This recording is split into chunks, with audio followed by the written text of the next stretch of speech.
Hey guys, we're jumping back in here. If you don't remember where you left off in the last segment or the last part, go ahead and go back and listen to it again, or just if nothing else, listen to the very end of it so you're kind of keeping in track here. I will include a little bit from the previous episode so that we can stay on track. Otherwise, let's get back into it. See you at the end. Bye. Team 1, stand by. Copy. Team 1, standing by. Breach, breach, breach. Okay, so here we go. Again, talking about that 30 to 20% ratio, talking about the other statistics that we've talked about, the 1,236 deaths in public safety since 2017. Keeping those statistics in mind, okay? Keeping in mind that there's roughly 331.9 million people. This is according to a 2021 census. There's roughly 331.9 million individuals in the United States. Only 4.8 million of that 331 are first responders, work in the public safety community. So 4.8 million people within that 331 million are public safety. Huge, huge difference. Vastly outnumbered by the general populace. That means 1.4% of the U.S. population.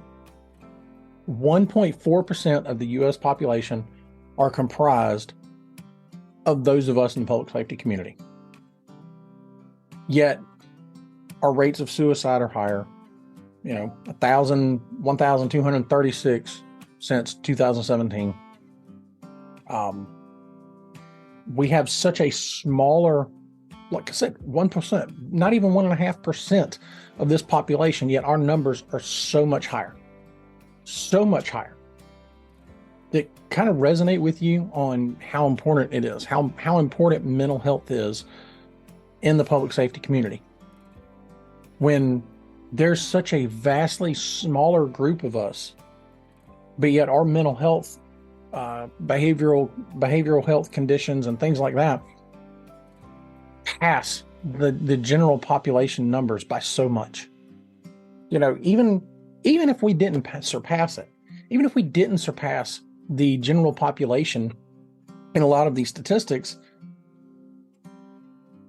just being close is enough to warrant, a red flag.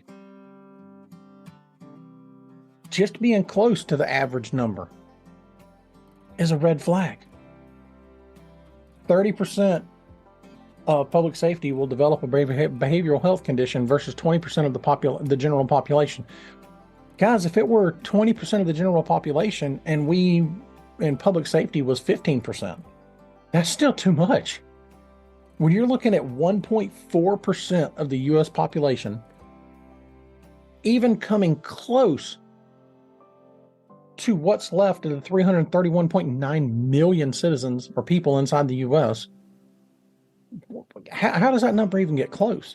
How can we be such a small portion of our entire population, and yet our numbers are so big? This is worth something looking into. This is something worth paying attention to. Like I said earlier, it's not just the incidents that we go to. It's not just the scenes we see or the things we hear or anything like that. It's not just that contributes to it. Critical incidents seem to be the leading cause of the majority of behavioral health conditions among the public safety community. But the research shows that other causes include organizational stress, the stigma surrounding mental health, the lack of mental health literacy, and lack of leadership surrounding mental health. So organizational stress. Those of us in public safety, it's not just the jobs that we have to deal with the stress of. And I would venture to say, and this is just an assumption on my part, you know what assumptions can do, but in at least our area of the world, of the country,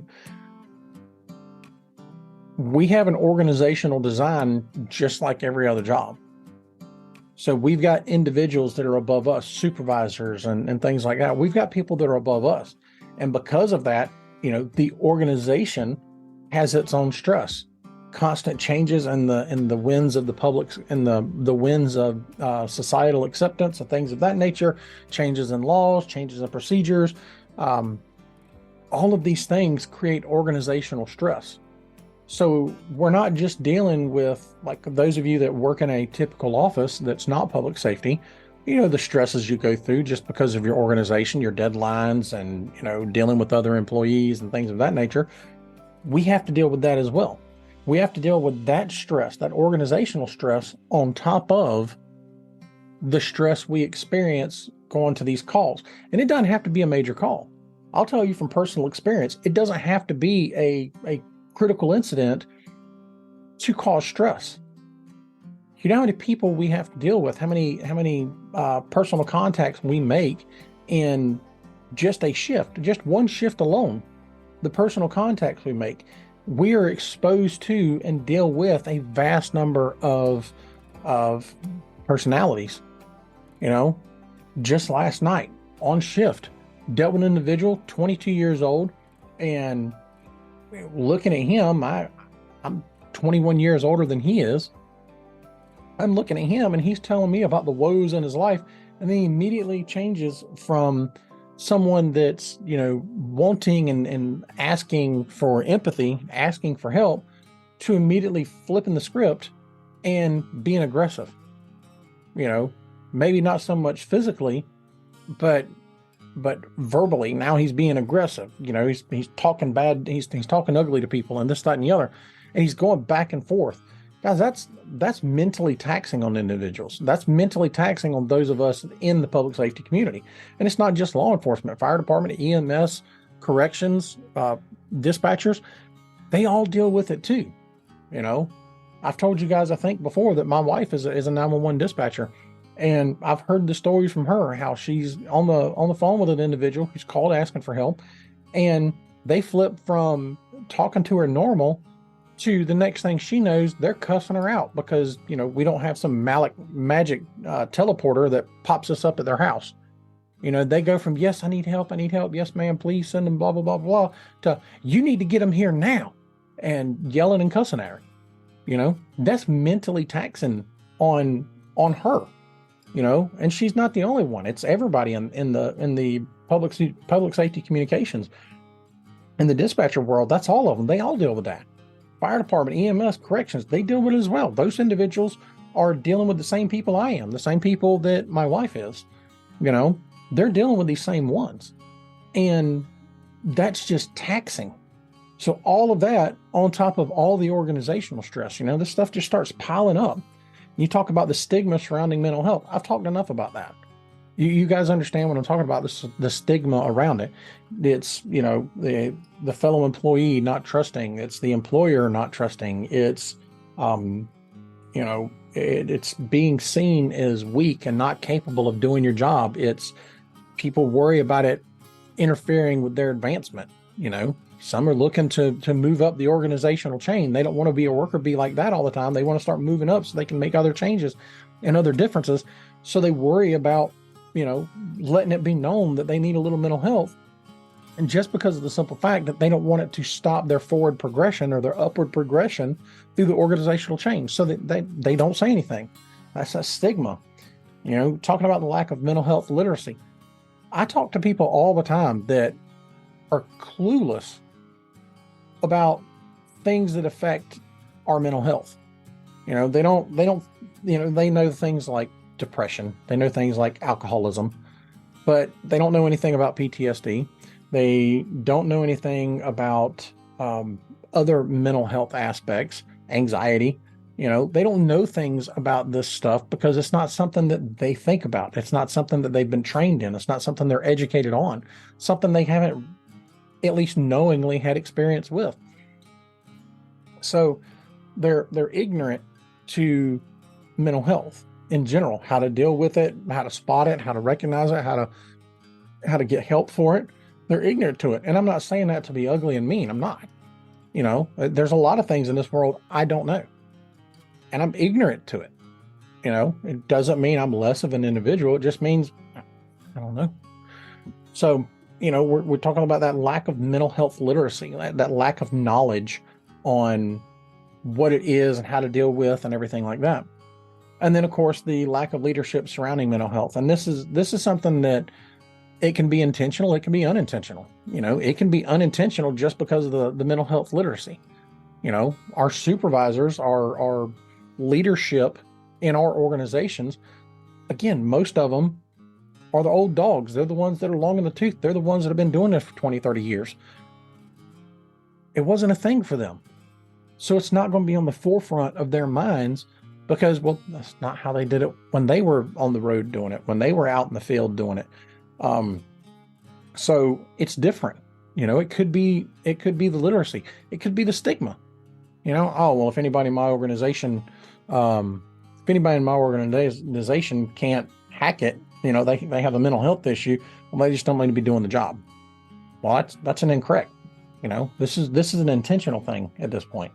If you're as a leader in your organization, if you're looking at it as, well, they just can't be trusted to do their job because X, Y, and Z. It's not entirely true. Now, that's not saying that it's not, because there are certain situations that can develop or can happen that probably should pull that person back from the front line and maybe look at a backline issue. Some may have to leave the organization altogether. It does happen. It does get to that point where things like that are severe enough that that's what needs to happen. But not always, not the majority. Most people that are experiencing these stressors and that are experiencing these behavioral health conditions, they can be helped. They can be made whole. They can be brought back. They can be changed to where now they're helping with the mental health literacy of your organization. Very close friend of mine knows he's an alcoholic. But because he knows that, because he's sought treatment for that, he can speak openly to other individuals, individuals in his even smaller circle of the public safety community. He can speak with them because he's experienced the difference that it can make. He's experienced the relief that it can give him.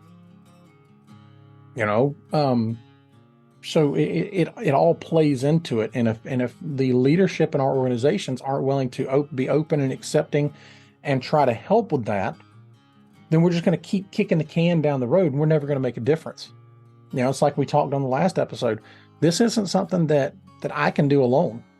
And I'm not saying that, I am by any means, but it's going to take all of us, and it's not just those of us that are in public safety that have to help with doing this. It's the general public as well. There's a lot of agencies right now that are compiling these statistics, that are running these tests. There was a couple that I came across, and it was two, I believe they were psychiatrists, they may have been psychologists, but both of those were running two different types of training programs, or I say training programs. They were running just programs in general on helping those in public safety with coping and dealing and moving forward and improving their mental health. And, they're not in public safety. Mental health is their job, but they're getting funding either from the federal government or from private sources or whatever the case is to do this research. They're doing this research on those of us in public safety to try to help us be able to be better at our jobs by being better ourselves.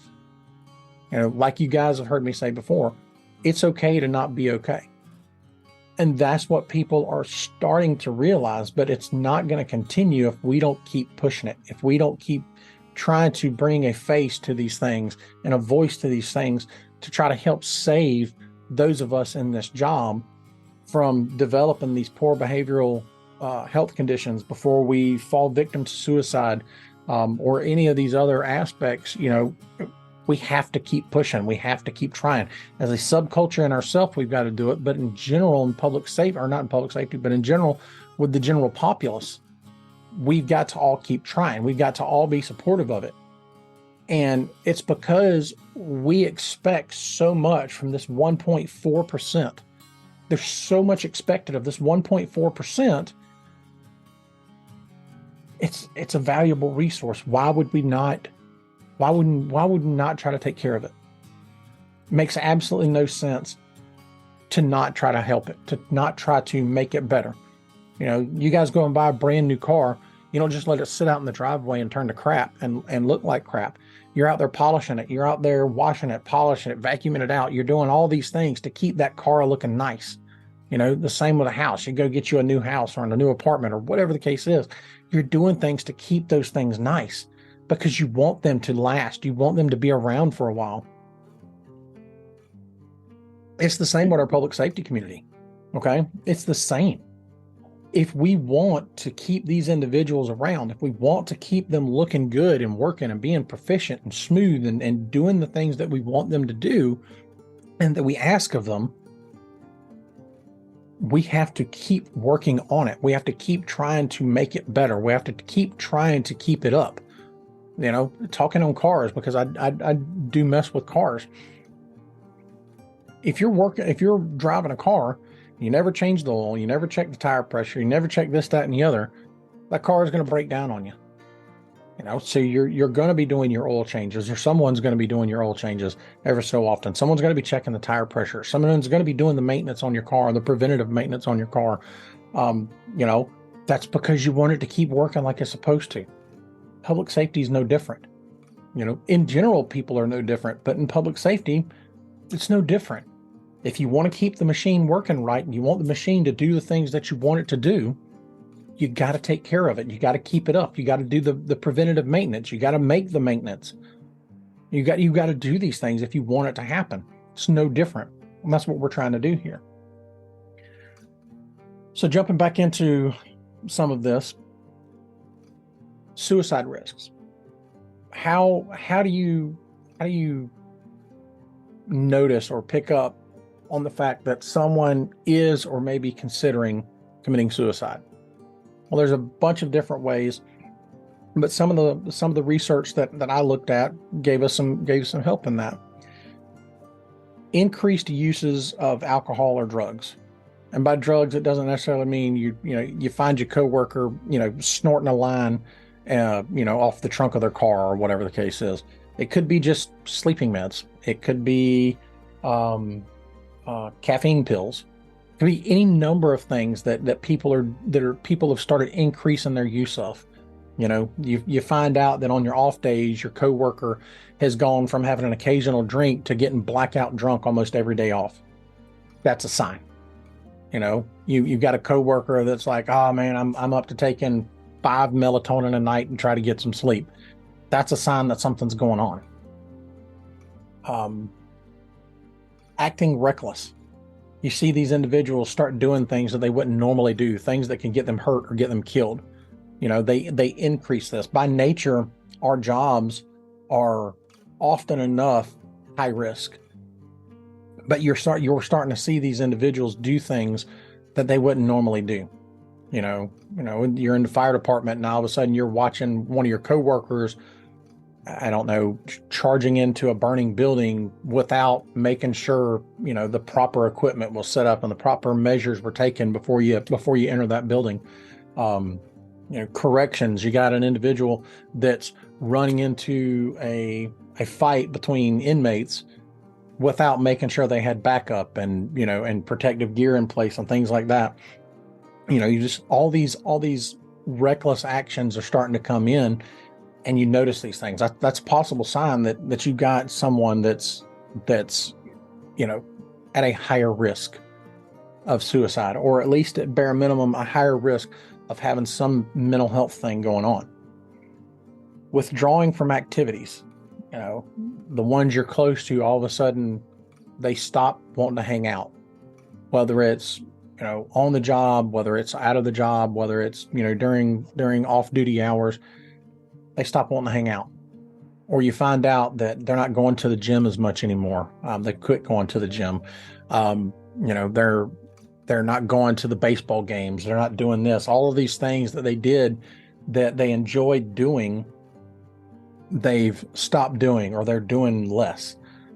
This is a sign of depression as well, guys. That that's one of the signs of depression, is people starting to withdraw from the activities they normally enjoyed. And that's the same here. You know, when you see a coworker that's starting to withdraw from the things that they used to enjoy, whether it was something they did as an individual or whether it was something they did with a group of people. They, you know, maybe you all go out on Tuesdays for Taco Tuesdays, or meet up at a sports bar on Thursdays for a trivia night or something like that, or a karaoke thing. That's not my thing, but whatever. But they're starting to withdraw from these things that bring them happiness, that bring them joy, that help them relax and feel, you know, a little less stressed. They start withdrawing from these things, and you start seeing a lot less of them. That's a sign. That's something you need to pay attention to, especially if you've got any of these other signs. That's something to pick up on. You've got something, you very likely have got something going on with your friend, with your coworker. If you're starting to see these signs. Doesn't necessarily mean it's 100%. It could just be a little rough spot they're going through and it's nothing major. But keep an eye out for it. You know, these are just some signs you can be looking for. They start isolating from friends and family. So just like I said, withdrawing from activities, you know, they're not spending as much time with their family. They're not going around their friends that they normally do. You know, they start breaking plans. You know, you had a plan to go hiking, camping, or to a theme park or whatever the case may have been. And they start withdrawing from that and start isolating themselves. Oh, no, I've just kind of been sitting around the house, not really doing much of anything, blah, blah, blah, blah, blah. You know, this could be a sign that this individual's got something going on, something that may be worth paying attention to start having that uncomfortable conversation that we talked about last show. Start having that uncomfortable conversation. Hey, you good? You know, what's going on? You know, we really miss you kind of being around, blah, blah, blah, blah, blah. It may be worth having that conversation, or at least start thinking about having that conversation. Especially again, like if you're seeing some of these other signs. They're sleeping too much or too little. You know, hey, what'd you do on your day off? Man, after shift, I went home and I crashed. I slept. I got up, you know, I went to sleep at 6 a.m. and I woke up at about 5:30 in the afternoon, got me something quick to eat, went and laid back down and slept some more. Well, now all of a sudden, when you start asking them more and more on their days off, when their duty days, you know, hey, what'd you do on your day off? I slept. 20 hours of sleep, you good? You sure? You've been sleeping a whole lot, you know? Or the individual that just seems always tired. I'm just not sleeping. What's going on? What's going on? Why ain't you sleeping? I don't know. Well, I mean, what's changed? You know, what's changed in your life? What's got you going on? You anxious about something? You dealing with something? You know, start having these uncomfortable conversations. If you're seeing these signs, it's worth it. You know, be looking for them. One of the big ones, as far as a suicide risk, is if they start telling people goodbye. If they start going to the people they know and saying goodbye or giving away their possessions. You know, these are things that are extreme risk factors that you need to definitely focus on. You know, if you're sitting there having a conversation, you know, I really appreciated our friendship and everything, and I just appreciated it all. All right, dude. You know, don't answer it like that. Look at him and be like, you good? Kind of sounds like you're telling me bye or something. What's going on? You know, or if they go, hey, I've got this collection of whatever, you know, you interested in. If it's something you knew that was a prized possession to them in the past, now all of a sudden they're just trying to give it to you. You know, maybe by itself it's nothing, but think about it at least. Look around, you know, see if you notice any of these other signs that your friend or your coworker is, you know, possibly going through some things. You know, maybe they're getting put through the ringer of running through the gauntlet themselves, and they're given the signs, but we're not picking up on it. And guys, I'm going to tell you from personal experience, seeing the signs after the fact, after something has happened to an individual, seeing those signs after the fact is a horrible feeling, especially when it comes to suicide, because you're already going to be left with all the questions. You're already going to be sitting there thinking, what could I have done? How did I miss it? Is there anything I could have done to have changed it? I should have known better. I should have did something, blah, blah, blah, blah, blah. You're going to go through all these different scenarios. We're getting that information out there. We're trying to get that education on an individual basis now, so that we can spot these things, so we can stop having these questions, because we're stopping the individuals from doing it. We're stopping and helping these individuals get the help they need, so that they can enjoy their life, so that they can come back and be just as much of the public safety community as they always were.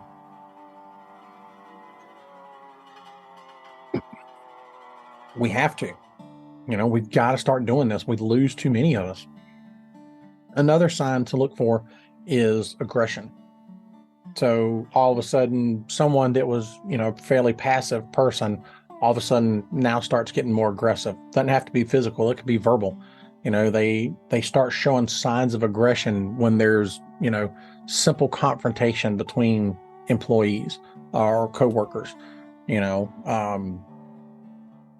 Just something as simple as this person used to be understanding, calm, this, that, and the other. Now all of a sudden they're like a match. They're quick to fire off.